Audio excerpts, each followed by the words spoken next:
নমস্কার বন্ধুরা, কেমন আছেন সবাই? আজকে ব্লগটা শুরু করছি 9টা থেকে। অনেকক্ষণ থেকে পড়া শুরু করে দিয়েছি, কিন্তু ব্লগ করতে আর মনে নেই, তাই এক্ষুনি ব্লগটা শুরু করেছি।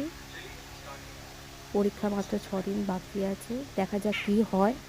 গেট এক্সামটা তো রিসেন্টলি শেষই হলো, তারপর কী হয় কে জানে।